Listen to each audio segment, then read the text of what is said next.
إن الحمد لله نحمده ونستعينه ونستهديه ونستغفره ونتوب إليه ونعوذ بالله من شرور أنفسنا وسيئات أعمالنا من يهده الله فلا مضل له ومن يضلل فلا هادي له أشهد أن لا إله إلا الله وحده لا شريك له وأشهد أن محمدا عبده ورسوله لا نبي بعده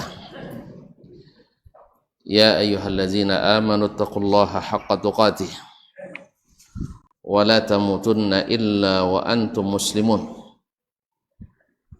يا أيها الناس اتقوا ربكم الذي خلقكم من نفس واحدة وخلق منها زوجها وبث منهما يا أيها الذين آمنوا اتقوا الله وقولوا قولا سديدا يصلح لكم أعمالكم ويغفر لكم ذنوبكم ومن يطع الله ورسوله فقد فاز فوزا عظيما أما بعد فإن أصدق الحديث كتاب الله وخير الحدي حدي محمد صلى الله عليه وسلم وشر الأمور محدثاتها وكل محدثة بدعة وكل بدعة ضلالة. Bapak dan ibu-ibu, saudara-saudari kaum muslimin dan muslimat yang dirahmati Allah Subhanahu wa taala. Dengan rahmat dan nikmat Allah, karunia dan pemberiannya, kita bisa kembali bersama meneruskan mengaji, mudah-mudahan menimba pahala. Oleh itu mari kita bersyukur kepadanya, mudah-mudahan nikmat yang diberikannya semakin banyak dan semakin terasa. Khususnya nikmat ilmu yang menuntutnya adalah jihad, khususnya di zaman di mana banyak sekali fitnah, syubhat dan syahwat. Kita perlu memperkokoh benteng kita agar tidak dimasuki atau dikuasai oleh lawan-lawan syaitan yang senantiasa hendak menjerumuskan kita. Dan maunya kita menuntut ilmu dan menyebarkannya adalah suatu nikmat yang luar biasa. Mudah-mudahan Allah kuatkan kita sampai akhir dari masa kehidupan kita. Kaum muslimin dan muslimat yang dirahmati Allah, mudah-mudahan salawat dan salam tak putus-putus kita ucapkan untuk Nabi besar kita Muhammad sallallahu alaihi wasallam, khususnya di majelis-majelis seperti ini. Mudah-mudahan salawat dan salam senantiasa menambah pula kebaikan di akhirat nanti, mudah-mudahan mendapatkan syafaat dari Nabi alaihi salatu wassalam. Ma'asyiral kiram, melanjutkan pelajaran kita membaca kitab Adabus Syafi'i wa Manaqibu. Ini tulis oleh Imam Abu Muhammad Abdurrahman Ibn Muhammad Ibn Idris Ibn Munzir Al-Hanzali yang dikenal dengan Ibnu Abi Hatim Ar-Razi rahmatullahi alaihi wa ala abihi wa ala sairi ulama'ina al-kiram. Masih berkaitan dengan masalah atau menyambung masalah babu ma dzukira min ilmi Syafi'i wa fiqhihi wa fadlihi rahimahullah. Bab tentang kelebihan atau tentang ilmunya Asy-Syafi'i, fikihnya dan keutamaannya rahimahullah ta'ala. Sampai kita pada alinea 23 terakhir ya. Qala al-Imam Ibnu Abi Hatim, afwan, perawi dari kitab ini, qala akhbarana Abul Hasan, telah menceritakan kepada kami Abul Hasan yakni Ali bin Abdul Aziz ibn Mardak An-Nisaburi. Qala akhbarana Abdurrahman, telah menceritakan kepada kami Abdurrahman, yaitu penulis kitab ini, Ibnu Abi Hatim Ar-Razi. Qala akhbarana Abu Bakar ibn Idris, telah menyampaikan kepada kami Abu Bakar ibn Idris Warraq al-Humaidi. Warraq al-Humaidi yaitu tukang catat al-Humaidi, sudah disebutkan di alinea nomor 3 kemarin. Qala al-Humaidi, berkata al-Humaidi Imam Abu Bakar Abdullah ibn Muhammad ibn Zubair ibn Humaid al-Humaidi, masyhur di antara gurunya Imam Al-Bukhari di Makkah. kunna nuridu an narudda ala ashabir ra'i. Kami sebenarnya dulu ingin menjawab atau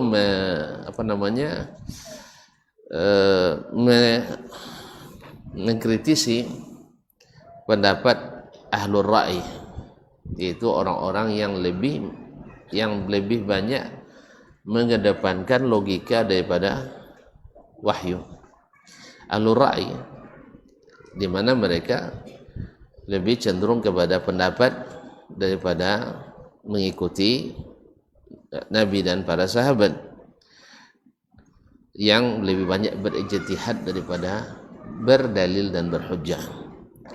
Kunna nuridu an narudda ala ashabir ra'i. Kami ingin untuk menjawab orang ahli ra'i. Falam nuhsin kaifa naruddu alaihim. Tapi kami tidak mampu untuk menjawabnya. Sebab apa? Sebab mereka tidak terbiasa dengan menggunakan logika orang-orang itu. Makanya kalau kita tidak terbiasa dengan ilmu metode logika tersebut, maka tidak boleh berhadapan dengan mereka. Sebab Masya Allah banyak sekali logika-logika yang kadang-kadang menyesatkan, menyesatkan. Seperti pendapat mereka, biar adil nisab kambing dengan kerbau atau sapi disamakan. Kan kambing berapa ekor baru wajib zakat? Tidak punya kambing. Dan nampak tidak pernah bayar zakat. Kambing 40 ekor baru wajib. Kalau sapi tidak juga punya sapi. Kerbau tidak pernah sampai nisab. Anak sampai nisab tak dibayar juga zakat. Allahumma salli. Kerbau berapa? 30. Taib. 30 kerbau berapa duit? Ya, tadi aja enggak tahu jumlahnya, nanti duit. Kerbau. Nan sonang-sonang ngalinnya 10 juta lah dulu. Ya. Kerbau seekor 10 juta kali 30 300 juta. Kambing seekor berapa? 2 juta kali 40 80. Jauh beda kalau diuangkan. Jadi mereka supaya adil katanya samakan aja dengan uang. Bila sampai kambing dengan nilai total uangnya 80 juta wajib zakat kan? Dan bila sampai sapi 80 juta totalnya wajib zakat. Berarti berapa ekor sapi sudah wajib zakat? 80 juta 4 ekor 30 ekor aja minta zakatnya dah payah-payah itu, apalagi 4 ekor. Jadi kaum muslimin ini logika. Dikiranya Nabi dulu tidak pandai ngitung duit, dikiranya uang nggak ada di zaman Nabi, dan dikiranya orang di zaman Nabi tidak perlu uang. Inilah alur ra'i. Inilah alur ra'i, yaitu mereka lebih mengedepankan pendapat daripada dalil. Sedangkan ahlu al-sunnah, ahlul hadis, mereka mengedepankan dalil, walaupun secara logika mungkin bagi sebagian tidak masuk, tapi bagi logika yang sehat pasti masuk. Sebab apa? Allah Subhanahu wa ta'ala lebih tahu adil daripada kita. Allah lebih tahu hikmah daripada kita. Ma'asyarul kiram dirahmati Allah SWT. Sebab kaum muslimin, kalau sempat tadi dikatakan kambing 40 ekor diambil satu tidak begitu berat. Sah? Kerbau 30 ekor diambil satu berat apa enggak? Berat. Apalagi kalau 5 ekor kerbau diambil satu. Jadi Allah Maha tahu hati kita. Iya enggak? Pak, ambil siku kambing dari sampai 10 ekor. Mana baik pada? Ambil siku kabo dia sampai ekor. Kaum muslimin muslimat yang dirahmati Allah. Ada orang mencoba hitung zakatnya, lama tidak berzakat, dipanggil ustaz menghitung zakat. Ternyata wajib hartanya yang mesti zakatkan kalau ditotal dengan mobil Innova sampai 40 ekor Innova. Berarti kalau 40 ekor Innova berapa zakatnya? Hah? 1/40. Berarti 1 ekor Innova. Lemulu nak diwayu adalah esok lah ustaz dia nya. Esok dan telefon ustaz dia nya. Alhamdulillah dah ada telefonnya. Sebab apa? Ragu gara-gara anaknya tadi. Ya banyak duyanya. Banyak duya. Akhirnya kalimat banyak duya tu mengatakan Allah, wasiat dari Allah Subhanahu wa taala. Alasan itu, jangan coba-coba merubah-rubah hukum Allah. Tak akan berhasil. Pasti akan berujung pada kegagalan. Nah, untuk itu kaum muslimin dan muslimat, khususnya ahlul Kufah, khususnya pengikut mazhab Imam Abu Hanifah rahimahullah, karena di Kufah masa Imam Abu Hanifah hadis belum begitu banyak dibanding dengan di Hijaz, Makkah, Madinah dan Basra, tapi di Kufah masih, karena memang jarak yang masih jauh, sehingga mereka lebih cenderung menggunakan logika, pendapat qiyas, beranalogi.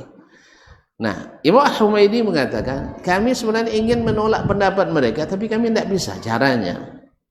Kalau salah-salah jawab, itu membantah kan? Kan ya? Jadi perlu bantah, janganlah diam aja. Taib, hatta falam nuhsin kaifa naruddu alaihim hatta ja'ana Syafi'i. Sampai datang kepada kami Asy-Syafi'i. Mana yang lebih tua, Al-Humaidi daripada Asy-Syafi'i? Hah? Mana yang lebih tua? Al-Humaidi lebih tua. Tetapi ternyata lebih tua belum tentu lebih masa. Iyalah, belum tentu lebih tua lebih masa. Makanya Asy-Syafi'i lebih muda tapi lebih masa. Jadi ibarat Muhammad apa aja, Muhammad aja. Iya tak? Nanti lambe masa mangkal bulur. Yang muda bukan, maksudnya yang muda pada itu sekete copet masa mani. Nah, jadi tidak ada hubungan antara lebih duluan umur, lebih duluan makan garam, lebih duluan makan kerak. Nah, anak kemarin sore tidak ada. Sebab itu semuanya hujjah yang tidak kuat. Atau lebih tepatnya hujah-hujah jahiliyah. Kami lebih tua, kami lebih hebat, kami lebih banyak, kami mayoritas dan sebagainya. Ma'asyiral kiram dirahmati Allah Subhanahu wa taala. Hatta ja'ana Syafi'i fa fataha lana. Lalu dialah membuka jalan bagaimana cara untuk menolak dan menjawab logika-logika yang tidak berdalil itu. Itulah Imam Asy-Syafi'i rahimahullahu taala. Kemudian beliau melanjutkan, akhbarana Abul Hasan, telah menceritakan kepada kami Abul Hasan Ali bin Abdul Aziz bin Mardak An-Nisaburi, qala akhbarana Abdurrahman, telah menceritakan kepada kami Abdurrahman ibn Muhammad bin Idris bin Munzir Al-Hanzali Ar-Razi, qala sami'tu min Abi Ismail At-Tirmizi bi Makkah ahadith an Ayyub bin Sulaiman ibn Bilal sanata 60 wa 100. Saya mendengar dari Abu Ismail At-Tirmizi di Makkah beberapa hadis dari Ayyub bin Sulaiman ibn Bilal tahun 260. Dia ingin menceritakan setelah ini bahwa beliau juga berguru pada Abu Ismail. Wa qala Abu Ismail At-Tirmizi, berkata Abu Ismail At-Tirmizi. Jadi Abu Hatim di sana sebelumnya nak sebutkan bahawa sama saya, bergurunya saya pada Abu Ismail At-Tirmizi sahih. Berdasarkan dia sebutkan sampai tahun 260 saya masih mendengar daripada Abu Ismail hadis-hadis dari Ayyub bin Sulaiman ibn Bilal. Waqala Abu Ismail at-Tirmizi, berkata Abu Ismail at-Tirmizi, sami'tu Ishaq bin Rahuyah atau Rahawayhi, saya mendengar Ishaq bin Rahawayhi atau Ishaq bin Rahuyah, yaitu Ishaq ibn Ibrahim ibn Makhlad ibnu Rahuyah al-Khurasani, Naam, Abu Yaqub. Beliau adalah seorang fuqaha Islam. Beliau pula yang insyaallah termasuk berjasa, di mana Imam Al-Bukhari membukukan kitabnya Al-Jami' As-Sahih Al-Musnad, di mana ada waktu satu hari Imam Ishaq menyampaikan dalam majelis hadis, seandainya ada di antara kalian yang menulis khusus hadis-hadis sahih, berkata Imam Al-Bukhari, fawaqa'a dzalika fi qalbihi, itu yang tertanam dalam hati saya. Akhirnya dia berniat untuk mengkhususkan kitab yang mengandung hadis-hadis sahih, sehingga jadilah kitabnya menjadi kitab yang paling sahih setelah Al-Quran sepanjang masa. Kitab yang paling sahih, asahhu kitabin ba'dal Qur'anil Karim kitabu sahih Al-Bukhari. Alhamdulillah, zalika fadlullah yu'ti man yasha. Nah, Ishaq Rahuyah adalah gurunya, dan Ishaq ini disebut oleh Imam Ahmad, ma'abara ilaina Baghdad nahra Khurasan afqahu min Ishaq. Tidak ada yang pernah menyeberang sungai Khurasan ke Baghdad yang lebih faqih daripada Ishaq bin Rahuyah. Tapi tidak punya mazhab, Ustaz. Tidak boleh bermazhab, Ustaz. Karena tidak semua ulama membuat mazhab, dan bahkan tidak satu pun dari ulama itu bercita-cita membangun mazhab. Tapi Allah siapkan bagi mereka murid-murid yang punya kelebihan mengumpulkan, membukukan, dan menuliskan dan meriwayatkan metode-metode istinbat masing-masing imam tersebut, sehingga lahirlah mazhab Abu Hanifah yang dikenal dengan mazhab ahli ra'i, mazhab Imam Malik yang kental dengan sunnah dan fikihnya, kemudian mazhab Imam Asy-Syafi'i, dan mazhab Imam Ahmad bin Hanbal, yang ketiga-tiga ini coraknya hampir sama,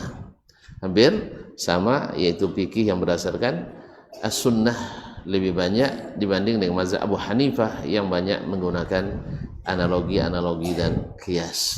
Nah, di seberang sana ya tolak belakang langsung dengan mazhab Abu Hanifah adalah mazhab Al-Zahiri, mazhab Daud ibn Ali Al-Zahiri, yang dikenal dengan mazhab Al-Zahiri, yang sama sekali menurut mereka tidak memakai analogi dan kias, walaupun pada kenyataannya tetap juga memakai kias. Ma'asyiral kiram yang dirahmati Allah Subhanahu wa taala, saya mendengar Ishaq ibn Rahuyah berkata, kunna bi Makkah, kami dulu di Makkah, wasyafi'i biha, dan Asy-Syafi'i pun ada di situ, wa Ahmad bin Hanbal biha, Ahmad bin Hanbal juga di situ. Masya Allah, ini bertemu para fuqaha besar. Ishaq bin Rahuyah ini pendapatnya banyak nukil, Imam Ahmad, Imam mazhab Hanbali. Wa qala li Ahmad bin Hanbal, lalu Ahmad ibn Hanbal berkata kepadaku, ya Aba Ya'qub, wahai Abu Ya'qub, yaitu Ishaq bin Rahuyah kunyahnya Abu Ya'qub, jalis hazar rajul, yakni Syafi'i, saya ajak kamu untuk duduk bersama laki-laki ini, maksudnya Imam Syafi'i. Karena Syafi'i waktu itu sangat muda sekali.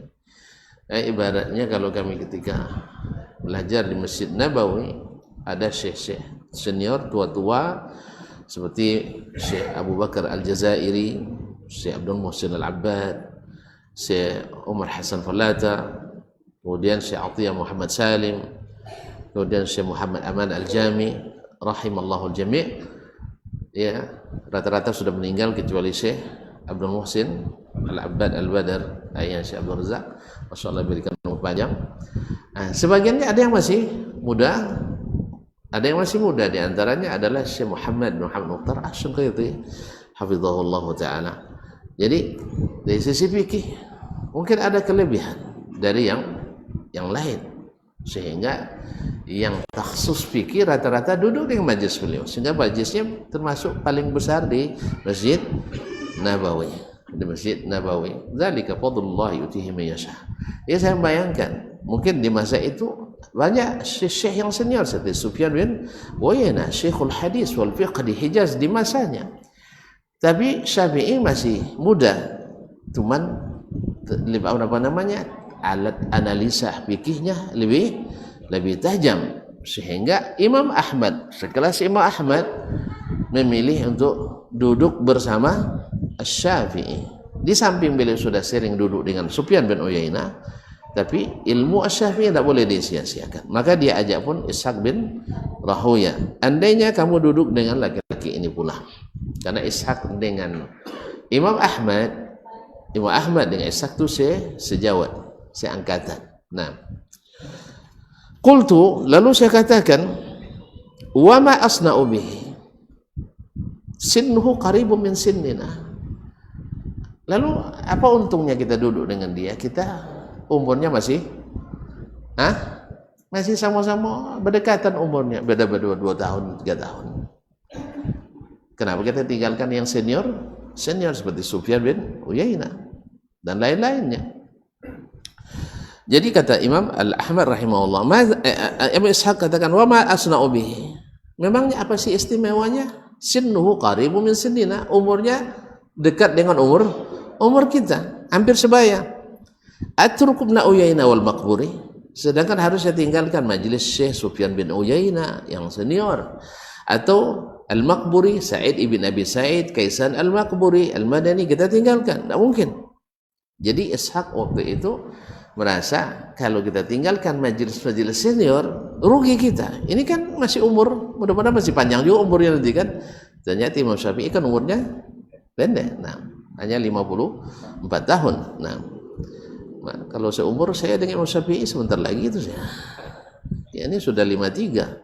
Kalau untuk tahun Hijriah sudah 54. Untuk akan panjang, untuk akan pendek. Subhanallah. Semoga bermanfaat. Kaum muslimin, qultu wa afwan, saya tinggal ke Ibnu Uyainah, saya tinggal ke Al-Maqburi, mereka senior guru kita, syekh kita. Faqala waihak, kasihan kamu wahai Ishaq, kata Imam Ahmad, inna dzaka la yafut. Sufyan bin Uyainah dan Sa'id Al-Maqburi ilmunya insyaallah tidak akan terlewat. Apa sebab? Ilmunya riwayat. Majlisnya riwayat. Artinya kalau seandainya kita tidak dapat langsung dari Sufyan bin Uyainah, kita bisa dapat dari murid Sufyan bin Uyainah.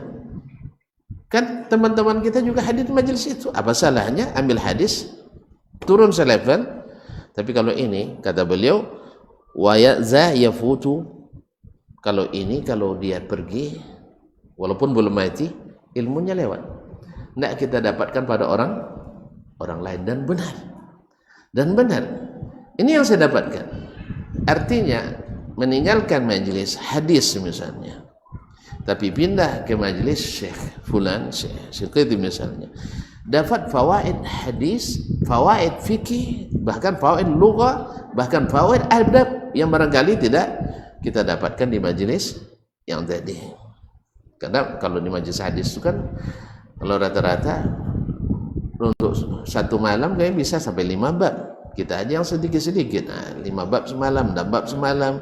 Karena syekh yang dia maksudkan adalah supaya hadis ini selesai kita baca dan fikihnya secara dasar dapat kita pahami, dapat dipahami dan diikuti, diamalkan. Sedangkan untuk fatwa belum masuk di situ. Ya? Nah, kalau nak belajar bagaimana untuk menurunkan masalah di tempat yang tepat, di masa yang tepat, itu tidak di situ majelisnya. Pindah ke majelis Atiyah Salim atau Syekh Muhammad Mukhtar Asy-Shinqiti atau ke majelis Syekh Hamud Al-Wa'ili. Nah, siapa yang tidak ikut di majelis itu mungkin akan kekurangan, tidak mendapatkan hal-hal yang didapatkan di majelis itu. Dan barangkali Kalau boleh dianalogikan, seperti itulah keadaannya. Kalau ditinggalkan majlis Syekh Sufyan bin Uyainah hadis, maka bisa disambung di level setelahnya, atau mungkin besok kita bisa kembali mengikuti majlisnya. Tapi kalau Asy-Syafi'i kalau lewat, kita tak dapat pada orang lain. Makanya fajalastu, kata Sufyan Utsman bin Rahuya, akhirnya saya pun ikut Ahmad duduk dengan Asy-Syafi'i. Hasilnya apa? Maka tumbuhlah Ishaq menjadi salah satu dari fuqahaul Islam. Ishaq bin Rahuya akhirnya menjadi salah satu faqih di antara fuqaha al-Islam yang fatwanya, yang pendapatnya mu'tabar, diriwayatkan dalam kitab-kitab hadis dan asar, dan lebih-lebih lagi dalam kitab-kitab fikih dan usul fikih. Kalau ada nanti tuntun belajar fikih, wa bihi qala Ahmad wa Ishaq, maka yang dimaksud adalah Ishaq ibn Rahuyah ini. Walillahi darru al-Imam Asy-Syafi'i wa man talaba al-ilma ala yadayhi. Berkata Imam, akhbarana Abul Hasan, telah menyampaikan kepada kami berita ini Abul Hasan Ali bin Abdul Aziz bin Mardak An-Nisaburi, qala akhbarana Abu Muhammad Ibn Abi Hatim Abdurrahman, qala haddatsani Abu Bishr, telah menceritakan kepada kami Abu Bishr, yaitu Abu Bishr bin Ahmad ibn Hammad Ad-Dulabi. Ad-Dulabi sahibul kitab Al-Asma' wal Kunah, fi tariqi Mesir, di dalam perjalanan menuju Mesir atau di jalan Mesir. Qala akhbarana Abu Bakar ibn Idris, telah menceritakan kepada kami Abu Bakar ibn Idris, katibu Al-Humaydi, katib Al-Humaydi, Warraq Al-Humaydi. Qala sami'tu Al-Humaydi, saya mendengar Al-Humaydi, yaitu Syekh Makkah di masanya, murid Imam Sufyan bin Uyainah. Kalau Imam Al-Bukhari dapat hadis Sufyan bin Uyainah dari jalan Al-Humaydi dan selainnya, beliau akan memilih jalan Al-Humaydi. Jadi Al-Humaydi termasuk rawi yang paling kuat dari Sufyan bin Uyainah. Maka Imam Al-Bukhari bila bertemu hadis Sufyan bin Uyainah dari beberapa muridnya, beliau pilih dari jalan Al-Humaydi. Nah, yaqul, dia berkata, kana Ahmad bin Hanbal qad aqama indana bi Makkah. Ahmad bin Hanbal rahimahullah taala dulu pernah tinggal bersama kami di Makkah, ala Sufyan bin Uyainah, yaitu belajar pada Sufyan bin Uyainah al-Hilali al-Makki. Faqala li zata yawmin, suatu malam atau suatu hari dia berkata kepadaku, hahuna rajulun min Quraisy, di sini ada seorang laki-laki dari suku Quraisy. Ya, siapa suku Quraisy itu? Karena Imam Ahmad bukan dari Quraisy, dari Bani Syaibani. Nah, di sini ada seorang laki-laki dari Quraisy, lahu bayanun wa ma'rifah. Dia punya keistimewaan satu, bahasa Arabnya, karena di abad ketiga hujan, masya Allah, Allahumma shayyiban nafi'ah. Nampaknya tuan-tuan terperangkap di sini, ini tidak bisa pulang. Ini nikmat turun bang. Nah, jadi panjang sikit bang. Nah, tetap seperti biasa insyaallah. Aman jangan takut. Hujan lalu. Allahumma shayyiban nafi'ah. Kaum muslimin dan muslimat dirahmati Allah. Lahu bayan wa ma'rifah. Bayan yakni sebutan lain daripada al-lughah, bahasa. Jadi kalau orang memiliki bahasa yang bagus, fasih, tinggi sastranya, disebut rajulun indahu bayan. Seperti dalam hadis Nabi, inna minal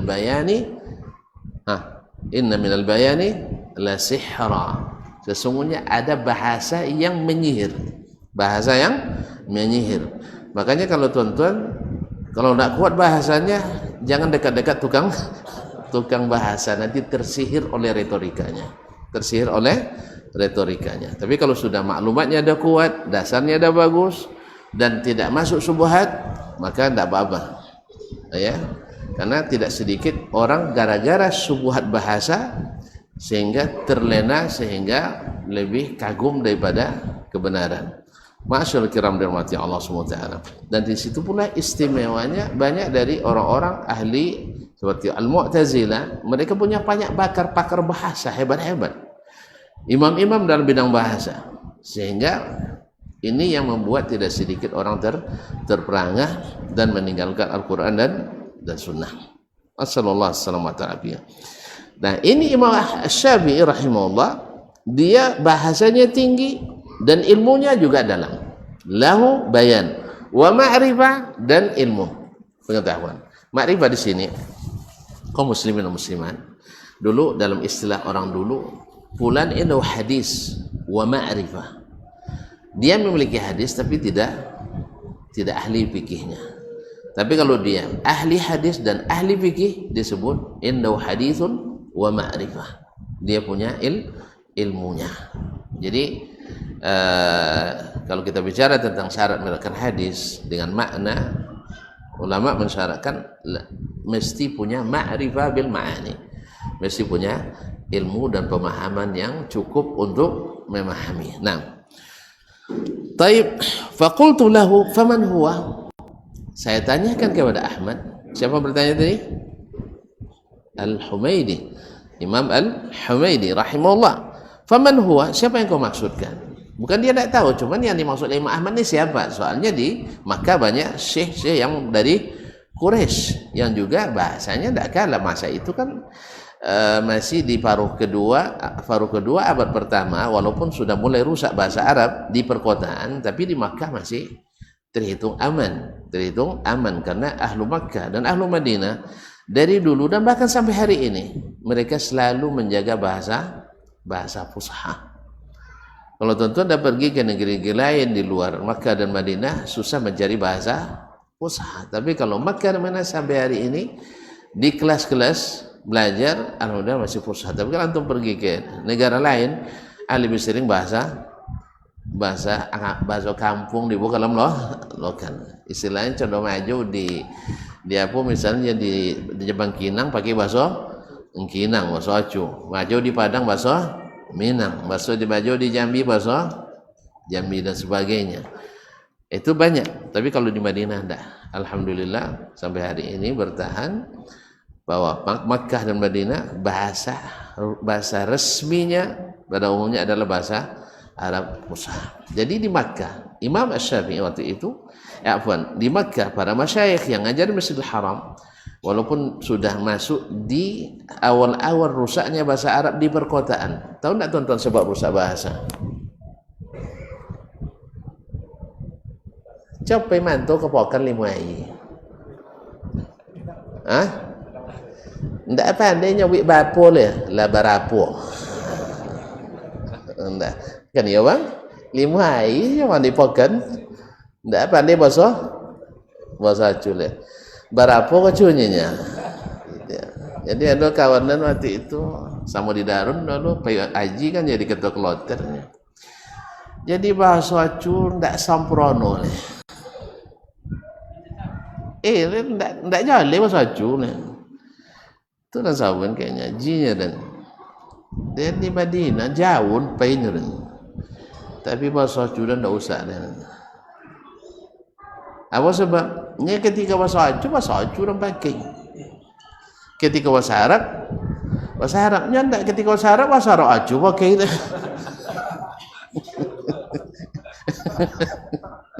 Kan ada macam itu. Ini bahasa Arab tadi bunyi bahasa Acu, contoh Arab bunyi bahasa Indonesia bunyi bahasa Arab. Nah, jadi kalau orang Arab bahasa Acu ya termasuk di terjemahan. Sama dengan orang Indonesia bahasa Arab termasuk di terjemahan. Sehingga khutbah di masjid, khutbah Jumatnya pakai bahasa Arab kan. Asal itu bertanya saya kawan apunya khatib tadinya. Enggak paham saya. Enggak ada dapat diambil ya. Ini bahasa Arab tapi bahasa Arab. Kalau nyawa Sunda sarap Sunda pakai bahasa Arab Minang, bahasa Minang, bahasa Tapanuli Arab, bahasa bunyi bahasa Tapanuli. Allah musta'an. Kaum muslimin dan muslimat dirahmati Allah SWT. Tapi di waktu itu di Mekah bahasa masih terjaga. Jadi tak datang tu tadi apa dia usah bahasa? Lalu pot dek baju juga. Dek baju juga. Apa bahasa baju juga nya? Tak jawab dia ya. Baju juga rumah Ndak pede pakai bahasa Indonesia. Contoh wak kini, kita sekarang di kuliah akademisi, kalau ndak pakai bahasa Inggris dianggap tidak ilmiah. Itu penyakit itu yang dahulu menimpa orang-orang Arab dulu. Ketika diterjemahkannya kitab asing ke dalam bahasa Arab. Sama juga dengan kaum akademisi sekarang. Kalau berbicara ekonomi itu pakai bahasa cuy, ndak tahu doang deh. Ya dah, tulis skripsi, yang nomor aja lah skripsi, ya, iya kan ya. Nah, ndak pede menggunakan bahasa Indonesia. Akhirnya bahasa Indonesia usah oleh kaum terpelajar, kaum akademisi. Ndak tuan-tuan? Ya, ada penelitian di Universitas Udayana Bali, 80% lebihnya guru bahasa Indonesia di Indonesia tidak fasih menggunakan bahasa Indonesia. Dan tentu rahasianya di yang buku bahasa Indonesia di zaman awak kocok dulu dengan bahasa guru bahasa Indonesia dengan bahasa Indonesia di zaman kini banyak istilah yang berubah. Iya, dulu memang murni pakai bahasa Indonesia. Kata depan, kata belakang, kata sambung kan ya. Kinilah pakai konjungsi nang dulu. Iya kan? Dulu ada nama kata huruf hidup, huruf mati kan, kini ndaklah pakai. Ndaklah bayar sana. Apa namanya fonetik namanya kan. Jadi kemudian ilmu pendidikan dulu, pendidikan kejiwaan, pendidikan raga dan sebagainya, kini ndaklah pakai motorik, pedagogik. Ya, nanti ngajon, apa masuk pedagogi dah Pak? Temo aja langnya. Ndak paham pengajon pun ndak tahu beda. Kan ya? Sama dulu belajar fisika dan di darunnya. Yang diajon dia 2 tingkat rumuskan pas latihan apa nomor pas soal diuji dia buat 5 tingkat dan 2 paham nanti buat 5 nah. Antu ndak paham, antu apa belajar rupanya? Batanya kan wangi lho. Belajar jong laginya kan. Akhirnya tu dia. Jadi kaum muslimin dan muslimat dirahmati Allah. Dah jol ya. Dah jol lah panjang tu jol. Usah bahasa gara-gara bangga dengan bahasa lain. Dan kalau tuan-tuan tak mau rusak bahasa Indonesia, bangga dengan bahasa Indonesia. Saya menyeru seluruh akademisi kita, kaum terpelajar, untuk lebih menggunakan bahasa Indonesia daripada bahasa asing. Karena bahasa itu identitas. Bahasa itu identitas dan juga kualitas. Tentu kalau nak tahu, ya, lihat negara-negara yang maju di dunia. Untuk masalah dunia dulu. Nah, negara mana yang maju?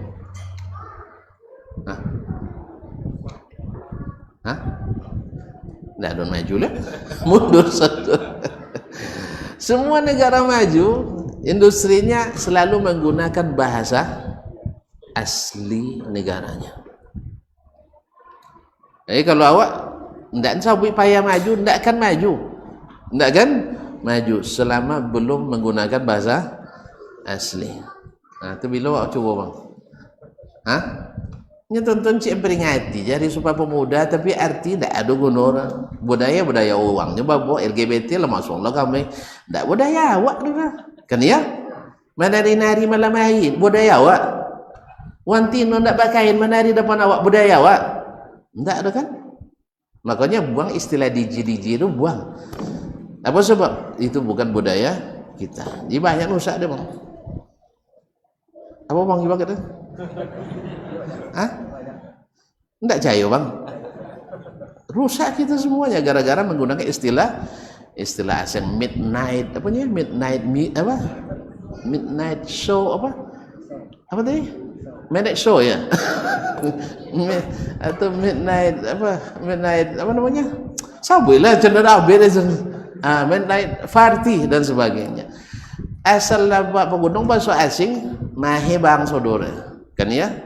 Usak saudara wilayah mana. Oleh sebab itu jen begitu bangga dengan bahasa asing. Boleh dipelajari tapi bukan untuk digunakan di sini, gunakan di luar sana. Nah, jelas?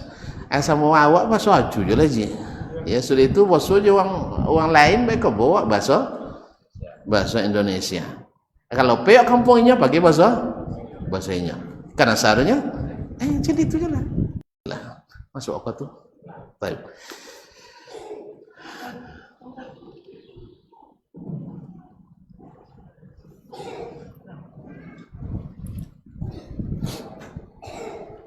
Allahu Akbar, Allahu Akbar. Allahu Akbar. Allahu Akbar, Allahu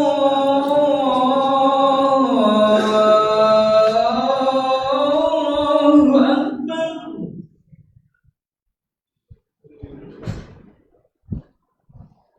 Asyhadu an la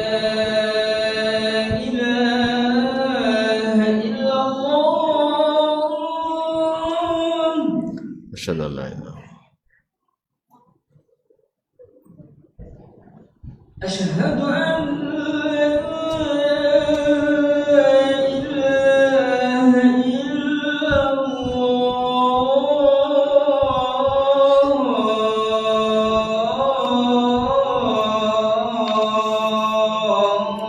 أشهد أن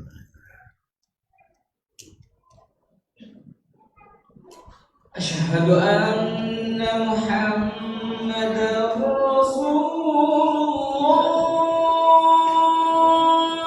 أشهد أن محمدا رسول الله أشهد أن محمدا رسول الله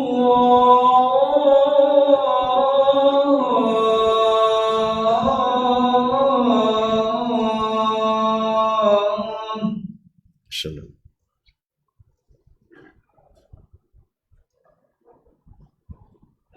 حي على الصلاة لا حول ولا قوة حي على الصلاة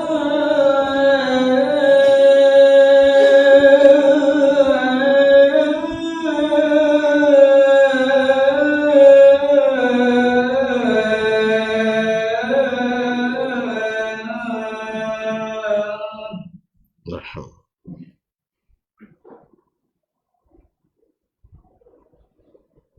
حي على الفلاح لا حول ولا قوة حي على الفلاح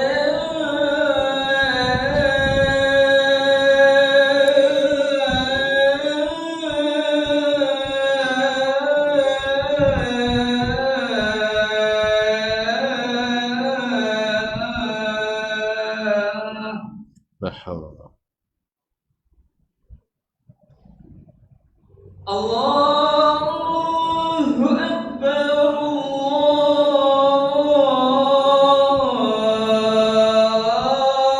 الله أكبر الله الله لا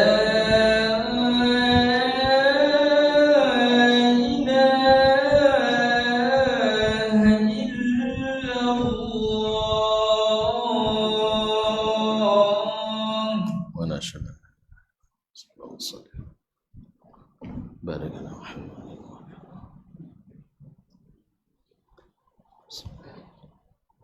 الصلاة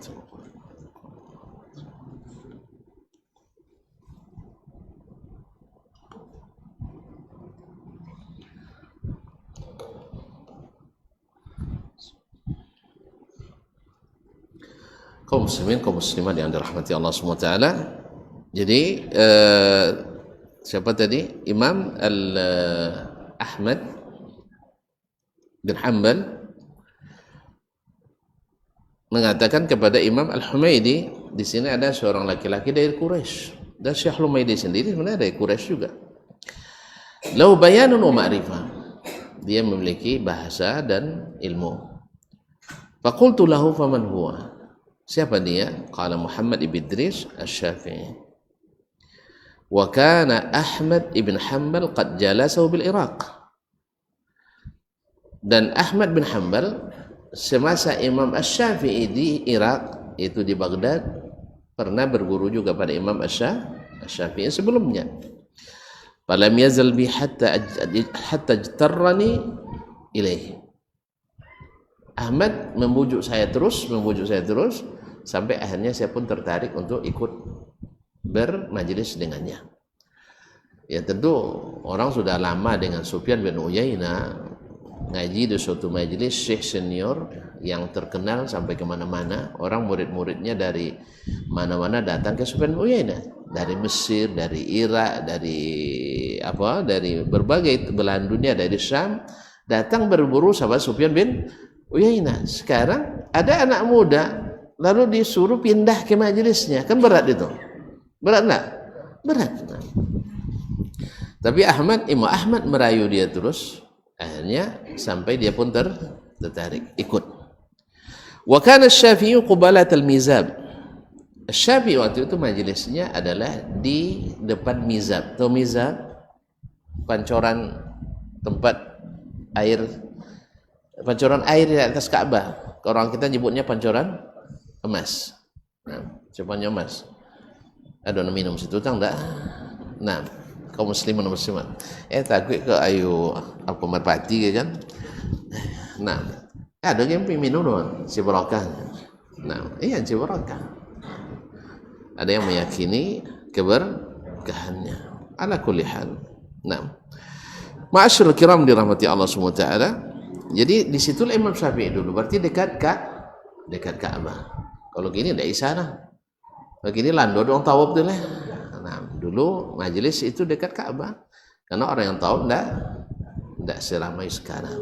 Nah, ya tidak. Dan tidak wasul dia salah paham lah bang. Wasul Sufyan Uyainah dah 118 sudah meninggal beliau. Nah, wa kana Syafi'i, kalau Humaydi 212 ya.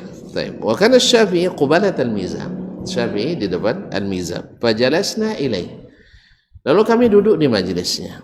Jadi murid ini, kita lihat kebayang tu ya, ulama-ulama besar, imam-imam, jadi murid Imam Asy-Syafi'i rahimahullah. Itulah dia jadi imamul a'immah. Imamnya para imam. Nah, wadarat masail, dan bergantian berbagai masalah dibahas. Nah, falamma qumna, di saat kami selesai, qala li Ahmad bin Hanbal. Ahmad bertanya kepadaku, tentu Ahmad kan penasaran, gimana menurutmu? Kaifa ra'aita? Bagaimana pendapatmu? Tentu minta pendapat, kan baru pertama kali nih. Nak leo kecil cedaponyangnya kan itu kan. Nah, faja'altu atatabba ma kana akhta'a fihi. Ada sedikit rasa rasa persaingan. Ya, awak no lama di Makkah, Syafi'i lan dipuji, kan itu semua. Awak sama-sama wang Quraisy. Nah, Syafi'i yang kena puji. Faja'altu atatabba. Tapi inilah orang-orang saleh itu, dia mengakui kesalahannya. Makana akhta'a fihi, yaitu saya coba mencari-cari kesalahannya. Wa kana zalika minni bil qurasyiyah. Itu sebenarnya karena rasa fanatis dengan kesukuan. Inyo Quraisy, awak Quraisy, masa hebat lenya bodoh awak. Kan itu. Inyo wang acu dayan wang acu. Mana masa hebat inyo bodoh dayan. Memang seperti kata Ibnu Qayyim rahimahullah taala, at-taishu fi man ishtaghala bil ilmi ashaddu minhu fi ghairihi. At-taishu fi man ishtaghala bil ilmi ashaddu minhu fi ghairihi. Hasad yang tak bertempat itu. Tapi jangan salah paham, nak mengaji tauhid dulu. Sabila Allah tidak bertempat kan? Hasad yang tidak bertempat artinya tidak jelas. Itu lebih dahsyat pada orang yang belajar ilmu dibanding orang yang di bidang lain. Antara pedagang-pedagang ada hasad, ada. Antara petani-petani ada hasad, ada. Antara orang bujang sama bujang ada hasad, ada. Tapi di kalangan penuntut ilmu lebih dahsyat. Nah, cuman yang sehat dia akan menguburnya dalam-dalam. dan dia buang sejauh-jauhnya. Yang tidak sehat, itu dipelihara dalam hati, sehingga terlihat dalam laku dan tingkahnya. Selama hidup jangan dihasad dia lah, ndak je kan nyaman hidup. Itu aja bezanya. Memang hasad itu, kata Ibnu Taimiyah rahimahullah, ma min jasadin illa wa fihi hasad. Tak satu pun tubuh itu kecuali ada bibit hasad di dalamnya. Fa ammal karim fayukhfihi. Orang yang mulia dia sembunyikan, tidak terlihat. Wa ammal laim fayubdihi. Adapun yang rusak, yang buruk lah perangainya akan dia perlihatkan. Ya tidak bisa dia sembunyikan. Sehingga dalam majlis apapun akan kelihatan hasadnya. Akan kelihatan hasadnya. Allah musta'an. Semoga Allah jauhkan. Nah, Al-Humaidi di sini wajar sebagai manusia. Ya, awak non lebih senior, awak uang Quraisy, awak asli Makkah dari Bani Asad. Kalau Syafi'i dari Gaza, dari Palestina lahirnya kan, walaupun aslinya Quraisy juga. Ma'asyiral kiram dirahmati Allah. Saya cari-cari kesalahannya. Itu. Cari-cari kesalahannya. Faqala Ahmad bin Hanbal. Nah, ketika saya sebutkan ini misalnya seharusnya tadi nasab jadi rafa dan sebagainya, karena masalah bahasa dikit aja. Sebenarnya tidak salah. Cuman Imam Syafi'i rahimahullah, tuan-tuan tahu sendiri, dia orang Quraisy, tapi dia kadang-kadang menggunakan bahasa kabilah lain. Beliau jadi rujukan utama dari bahasa Huzail. Kalau untuk bahasa Huzail pedalaman itu Imam Syafi'i menjadi rujukan utama, bahkan ahli-ahli nahwu menjadikannya sebagai rujukan utama. Sampai Ibnu Hisham An-Nahwi menyebut lughatus al-Syafi'i hujjatun bil lughah. Asy-Syafi'i itu menjadi hujjah dalam lughah. Lawtina'un khassun bi lughati Huzail. Bi lughat al-Huzail. Nah, Huzail itu kabilah besar di Arab. Nah.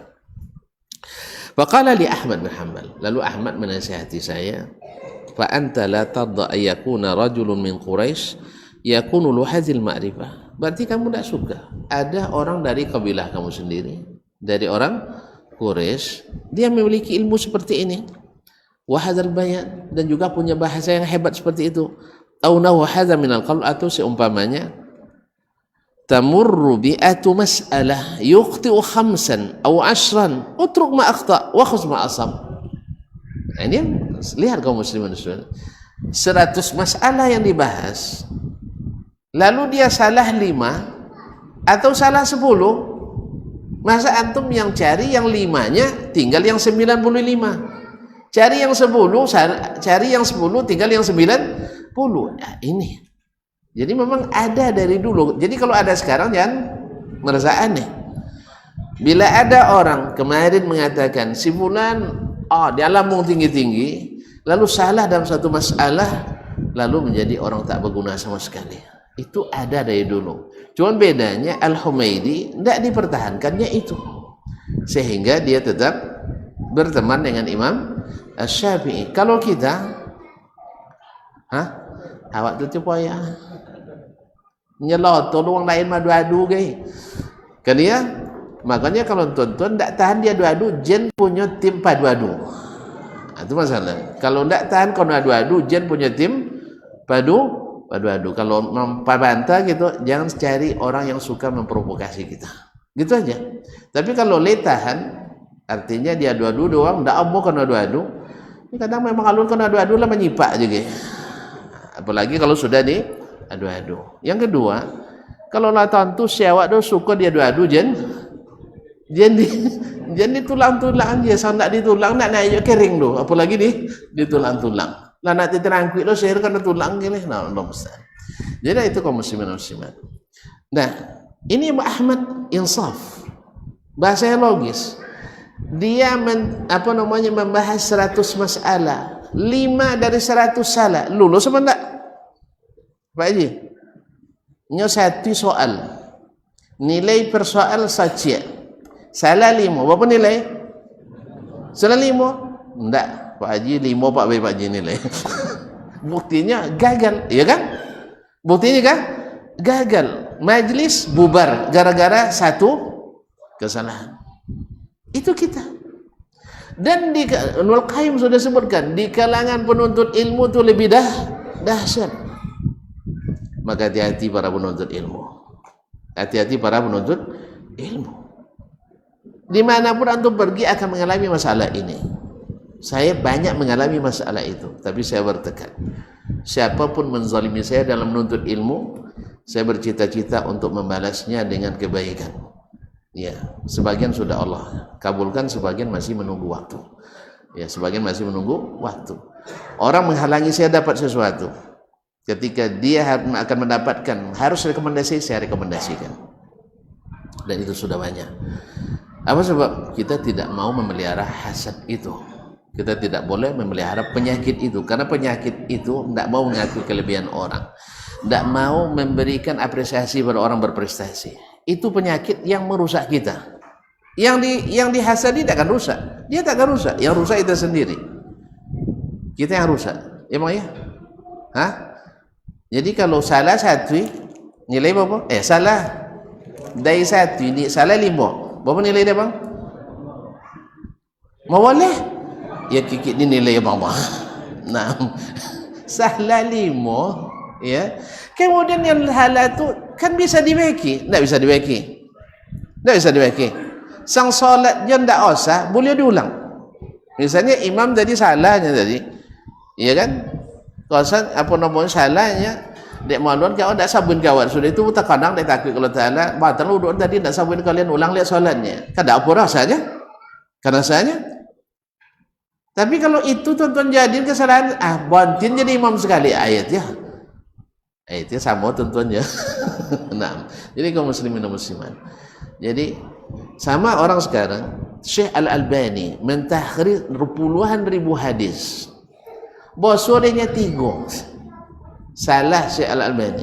3 atui dari 90 ribu hadis. Salah 3 atui. Berapa nilai bang? Bang, 90 ribu. Tu salah 3 atuinya. Kalaupun betul salah wah, tidak salah soalnya non salah non menyebut salah tu ya. Lawak teliti dan disebutnya salah tu, tidak salah inyo non salah. Tapi ala kulli hal, anggap salah. Lulus tidak aja. Berapa nilai? Mak 97 Pak.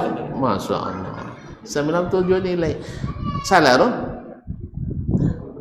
Lulus kan? Ya seperti itulah kan sumber nilai orang. Allah sendiri juga membandingkan, menimbang nanti. Ini dosa sebelah kiri, pahala sebelah kanan. Kalau itu timbangan do, sorogo tu sonogo. Nah, saraji, neko harus dihukum juga nyanda. Berlaku itu. Kenapa kita tidak memperlakukan itu?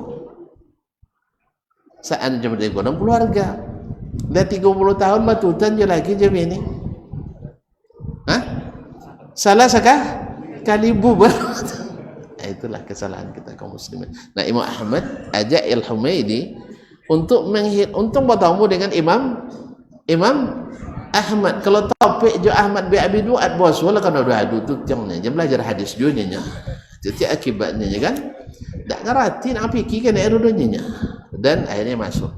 Tapi untung Imam Ahmad mengatakan tinggalkan yang 10 itu, ingat yang 9. Kita sudah mengalami dalam banyak hal, Masya Allah, kita dianggap nilai kita di atas 90 semuanya, tapi tetap dianggap gagal. Ada tim penilai, ya tim penilai nilai kita 90 paling rendah 1 dari 7 9 87 nilainya. Yang di hati ada 97, ada 95, ada 93, paling rendah 92. Sudah itu gagal. Liasar. Nah, itu berarti hasan. Yang nilai 7, klausul 7, pertemuan instrumen yang nilai 7. Misalnya nilai manajerial, nilainya 93. Kemudian ketaatan pada aturan, misalnya nilai dari 100 dapat 95. Kemudian misalnya minat, kalau di sekolah misalnya minat mahasiswa nak masuk misalnya dapat nilai 87, itu paling rendah. Kemudian di atas 80 sudah itu aji baca jadi tim penilai. Nengok macam itu doh. Apa baca ciban nilai? Apa dia 87 nya? Apa dia 87? Harusnya satu sodo. Dia tidak ada satu Allah Ta'ala misal satunya saya Allah Ustaz. Jadi kadang-kadang orang yang dilihatnya kesalahan yang sedikit gara-gara hasad. Dan Imam Hamidi mengakui itu dia hasad, dan untung bosu dengan orang seperti Imam Ahmad rahimahullah yang mengatakan, dicatat perkataan beliau, wajadtu tis'ata asyaril adab fi taghadhi, saya mendapatkan 9 dari 10 adab itu adalah mendiamkan kesalahan orang lain. Jadi adab yang sempurna itu bisa selalu tahu orang salah, tapi contoh-contoh ndak tahu baik.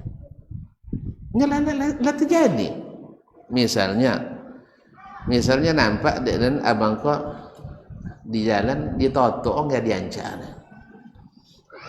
Ditotok tapi totoknya nggak totok ceniko ditatap misalnya. Iya. Kan ya bang, kan dan matuk kanan rancak biasa mana. Dan yang memandang berkata Umar bin Khattab akan cari 70 alasan. Iya 70 alasan. Mungkin abang tu tak kau kian mandang dah.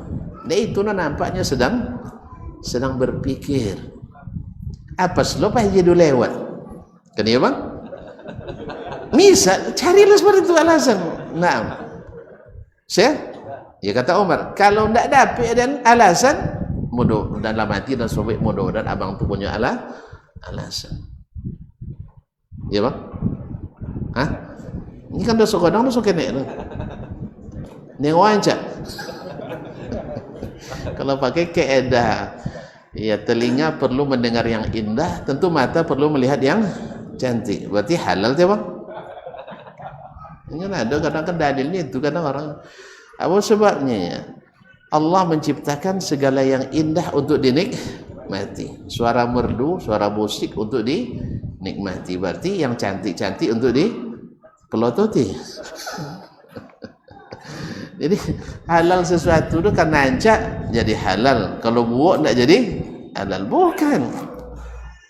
Berapa banyak hal yang cantik-cantik diharamkan Allah Subhanahu wa ta'ala. Jadi kalau lah nampak bang, dah Cina datang ke datang ke anak awak je, awak juga suruh anak maju nak kena maju saya nak maju di sana nak. Baik kaum muslimin dan muslimat. Maaf bang ya. Nah, jadi kaum muslimin dan muslimat dirahmati Allah. Jadi kata Imam Ahmad, tamurru bima'ati mas'alah, kau lalui bersamanya 100 masalah fikih, masalah ilmu. Fa akhta khamsan, salah 5 atau 10 atau 10. Kata Imam Ahmad, utruk ma akhta, tinggalkan yang dia salah. Karena antum dah tahu dia salah, tinggalkan. Ini sebenarnya luar biasa nih nasihat kaum muslimin. Kalau guru kita salah 10, ya tinggalkan yang salah, ambil yang benar tadi. Ini juga sekaligus nasihat, tidak boleh taklid buta pada guru. Iya. Sekarang misalnya kita kagum pada Syekhul Islam Taimiyah, bukan berarti segala pendapat kita harus menyesuaikan dengan beliau, tidak. Justru pendapat beliau harus disesuaikan dengan kitab dan sunnah Nabi SAW. Tapi orang yang biasa taklid mengira kita ini adalah pengikut Ibnu Taimiyah. Coba kali menukil Ibnu Taimiyah dalam kajian. Lebih sering menukil dari Imam Ahmad, Imam Asy-Syafi'i, Imam sebagainya. Tapi mereka katakan itu sanad sampai Ibnu Taimiyah. Walaupun mau cari itu dia ajar di sekolahnya. Cari itu ajar kecil awak cari itu puluh. Nah, cari itu bojan taklid butuh ke syekh atau ke imam tertentu. Salah tidak salah ikuin, tidak boleh dibantah. Ini Ahmad bilang, salah 10 tinggal 10 roh, salah 5 tinggal 5, jenah 90 roh ditinggal, nah 10 disimpan. Itu yang jadi masalah. Jol ya. Baik. Dalam kehidupan contoh itu juga bakawan nak jo kawan lah 10 tahun bakawan jole manhaj. Sudah itu salah sekali Bapak tu jodoh semen sekali, ndak joleh manhaj. Ini manhaj apa ini maksudkan? 10 tahun buat ngaji, mau saya mau. Dah lah solat lah dan belakang abang lah. Abang jadi imam. Berarti joleh manhaj enggak? Dan dong lah abang ngaji lah dan ikuti. Sudah itu salah sekali. Apa itu? Bapak tu jodoh dasman. Ndak joleh manhaj apa yang seperti ini? Ndak boleh salah sekali. Kalau balik ke kaji dulu tak boleh potong. Saya tak boleh potong dulu. Kini lah boleh. Lah imaging sodok. Allah musta'an. Jadi kaum muslimin, jadi sebenarnya bukan tak boleh. Sebagian pada takut semuanya. Tak boleh khilaf sama sekali. Pada masalahnya Syekh misalnya Syekh Utsaimin mengatakan fotografi di saat dibutuhkan itu boleh. Tapi bukan untuk gaya-gayaan, tidak. Tapi dibutuhkan. Nah, cuman waktu itu kawan tidak bisa, tidak tahu butuh atau tidak butuh. Disamakan aja. Orang pergi kreasi butuh foto atau tidak. Orang dengan orang yang dinas luar butuh foto pun tidak. Butuh basic. Disamakan hukum semuanya. Hanya asal siapa foto kena rekes. Sama dulu awak baik baca koran di pondok tekanang lah. Aji lemah Daniel. Di kami di pondok dulu dongon radio doso. Apa itu contohnya? Orang-orang yang mendengarkan radio waktu dinas. Nah, konotan. Kalau sampai lebuya ndak wangi bano tu le tangan notan ni. Kalau sampai nya tengah wangi telinga lu tatan. Iya. Kalau gini lah ke polisi nak buat tu bang. Nah. Jadi itu pun ya. Baca koran ndak je boleh dah. Bakal leco pun ndak boleh dah. Di pondok dulu ndak boleh. Berkeleco. Kalau siapa berkeleco, baca ampang keleco tak boleh. Tu boleh ngadu ke orang tua? Tak ada cerita. Kekon tak tok pe lolok dohnya. Tapi alhamdulillah, tak biasa lah walaupun tak keleco lolok tetap berkau. Itu hebat. Nah, walaupun minum ayu kau tapi pawit tetap sehat. Allah musta'an. Jadi kaum muslimin dan muslimat dirahmati Allah. Jadi Imam Ahmad mengatakan salahnya 5, salah 10, tinggal non salah tu. Jen non salah non dan dika 6. Jelas? Nah. Tu ikut Imam Ahmad itu ikut Imam Pak Ahmad. Pak Ahmad tak boleh salah cik adanya. Kalau Imam Ahmad salah 10, waktu 90. Ambil yang 9, yang 10 tinggal. Tentu ini tentu saja bagi yang paham mana salah yang mana yang tidak salah. Tapi kalau awak nak ngerti apa juga ajen cece non salah nak. Qala wa kana kalamuhu waqa'a fi qalbi. Dapat nasihat dari Ahmad langsung terasa dalam hati saya. Nah, itu yang mantap. Sebab apa yang menasihati dengan ikhlas, yang menerima pun dengan ikhlas. Nah. Mujalasatu fajalastuhu faghalabtuhum alaihi. Akhirnya saya pun ikut rutin ngaji dengan Syafi'i sampai saya lebih sering dari mereka malah. Apa sebab? Imam Ahmad pulang ke Baghdad. Al-Humaydi tetap di Makkah. Berarti mana lebih banyak berguru Humaydi kepada Imam Syafi'i? Lebih banyak Al-Humaydi. Jadi poinnya. Makanya ketika ada ulama ada di tempat kita manfaatkan. Jangan dilewatkan. Soal nanti bapak solat catat je sambiang. Salah cik 2 3 ampe. Tapi kalau 5 masalah ompek salah aja jangan ulang je lah. 5 ni bahasnya ompek salah. Nan cik ke pun lain ndak je kau kuat bono pendapat aja. Ikan ndak satu ya salah 5 langsung tutup buku. Langsung tutup registrasi. Ndak bisa ditemor. Apa sebabnya salah 5 tadi? Berapa dibahas dia satu. Tentu sama sendiri, tentu rupanya apa? Ujian yang namanya satu soal dapat jawaban 80, lulus kan? Lulus tak? Soal 60 lulus mah. Nah, akhirnya nasihat itu masuk ke hati saya. Akhirnya fajalastuhu, saya duduk bersama Syafi'i, faghalabtuhum, akhirnya saya yang lebih dominan hadir di majelis Asy-Syafi'i rahimahullah. Falam nazal nuqaddimu majlis Asy-Syafi'i, sampai kami selalu mengutamakan majelis Syafi'i dari yang lain. Hatta kana biqurbi majlis Sufyan, sampai hampir lo batawi majlisnya majlis Sufyan bin Uyainah. Di Masjidil Haram tu sikoh misalnya Imam Syafi'i di sitan Imam Sufyan bin Uyainah. Tentu Al-Humaydi lah tak selama ada itu timbul kawan dah banyak sampai nak batawi kedua majlis. Naam. Qala wa kharajtu ma'a Syafi'i ila Misr. Berkata Al-Humaidi, lalu saya ikut keluar bersama Imam Syafi'i ke Mesir. Ala ikut lo ke Mesir dari awal tadi. Lah mulai banci. Kalau sampai tidak masuk je Ahmad tak kenapa tu jadi nah. Tapi Allah jadikan Imam Ahmad barakah. Makanya Imam Ahmad ni selalu menjadi pendamai. Ya, menjadi pendamai. Orang menyakitinya sampai di penjara, dicambukin. Ketika orang itu, beliau yang menjadi didekatkan dengan pemerintah waktu itu, orang-orang pada bertanya, Ahmad, kesempatannya balas. Orang-orang itu sudah dihinakan Allah. Sekarang apapun yang dia bisikkan kepada pemerintah berlaku. Apa yang dikatakan Ahmad rahimahullah. Lihat ikhwan, Ahlussunnah yang dekat dengan pemerintah atau berkuasa tidak seperti yang difitnahkan oleh ahli-ahli yang bermulut dusta itu. Kalau Ahlussunnah yang berkuasa melaksanakan sunnah Nabi, lihat Imam Ahmad. Apa katanya? Amma fima baini wa bainahu faqad samahtu. Kalau dosanya antara saya dengan dia, saya sudah maafkan. Hayyan wa mayyitah. Hidup ataupun mati. Amma fima bainahu wa bainallah fa arju ay yaghfirullah. Adapun urusan dia dengan Allah, saya berharap mudah-mudahan Allah mengampuni atau beri dia hidayah. Lihat Syekh. Padahal makar nasional. Coba bayangkan. Ketua Mahkamah Agungnya Ahmad bin Abi Du'ad.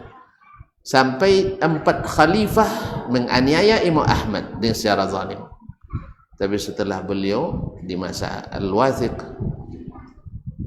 beliau dibebaskan dan justru digerakkan.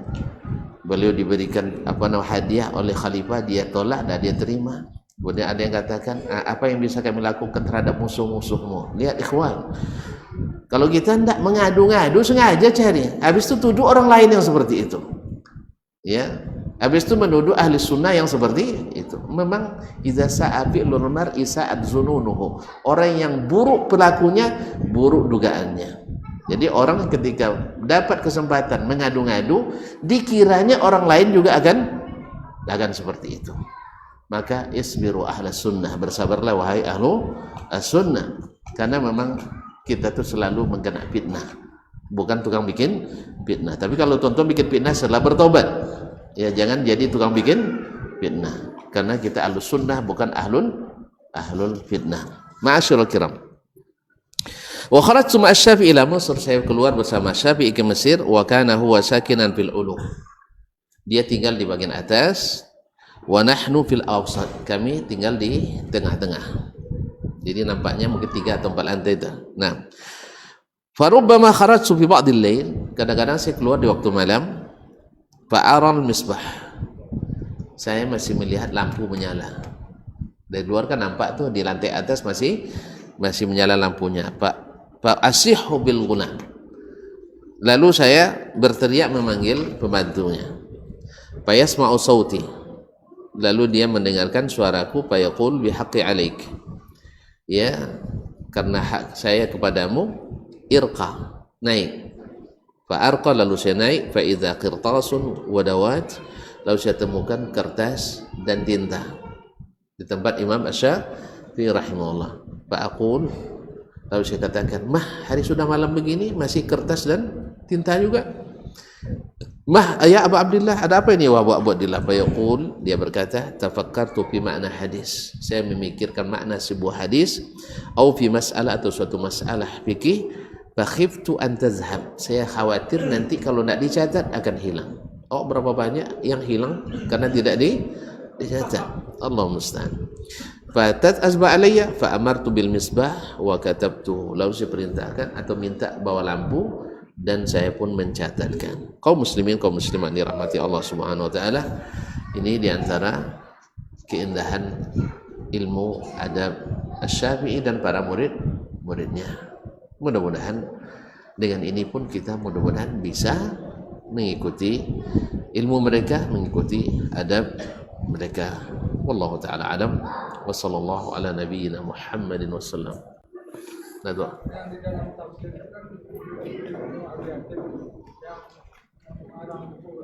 Apa tuh, Pak? Iya, sama. Iya. Di antara kitabnya yang paling bagus juga adalah tafsir Ibnu Abi Hatim. Tafsir Ibnu Abi Hatim istimewa karena direwatkan dengan sanad. Yang kedua tafsir bil athar. Tafsir bil ma'thur, dengan hadis atau dengan asar dari sahabat atau tabi'in. Nah, apa tuh? Ayahnya Abu Hatim. Nah, ini Ibnu Abi Hatim, anak Abu Hatim. Nah, kedua sama-sama Ar-Razi. Ada itu, tapi nak orang Indonesia lah. Nah, tidak orang doa Indonesia. Ar-Razi nisbat kepada Ar-Ray. Ar-Ray itu salah satu tempat yang luas di Khurasan, dan Khurasan itu sebagian besarnya sekarang terletak di wilayah Iran. Dulu Iran itu adalah tempatnya Ahlus Sunnah sampai abad ke-5. Setelah abad ke-5 akhirnya masuknya pemikiran, akhirnya umat Islam pun terpecah, akhirnya sunnah berkurang sehingga dinominasi oleh orang Syiah dan aliran-aliran lainnya. Sampai abad ke-5 itu tidak ada orang kenal kecuali sunnah saja. Makanya kalau tuan-tuan dapatkan para penulis seperti Al-Barbahari, Ibnu Battah, Al-Akbari dan sebagainya, itu dalam kitab-kitab mereka cenderung keras terhadap ahli bid'ah karena memang mereka dominan di situ waktu itu. Kalau awak sekitar jengkoi nulis, jengkoi tegas boleh, kokoh boleh, tapi jangan sembarangan keras. Jelas. Jadi kadang-kadang dibaca dah awak kita Ibnu Battah, kita Abi Syekh Al-Asbahani dan sebagainya, buat salin seperti kondisi seperti itu namanya kurang kita dipikir dakwah kita. Ustaz. Ini jadi baca lo buku-buku ulama Madinah, baca lo ulama Andalus dan sebagainya, sehingga ada beriman. Ini bukan masalah sikap sikap kebenaran, bertahan di kebenaran itu wajib memang. Cuman sikap bagaimana menyikapi itu tidak mungkin disamakan dari satu tempat ke tempat yang lain. Itu yang penting dipelajari. Kalau tidak nanti kawan dia akan buat tembak, kawan dia akan buat jingkang. Akhirnya kalau lah kawan dia jaga, kalau lacu jadi apa lagi orang lain. Jadi jangan sampai ya awak nusa kenek pun berguguran di jalan gara-gara tidak sabaran, hanya karena salah 10 dari 100 langsung gagal. Nasallallahu alaihi wasallam. Barangkali sampai sini jalan Tuhan. Terima kasih. Wallahu taala alam wa sallallahu ala nabiyyina wa sallam wa subhanakallah bihamdik asyhadu an la ilaha illa anta astaghfiruka wa atubu ilaik. Wassalamualaikum warahmatullahi wabarakatuh.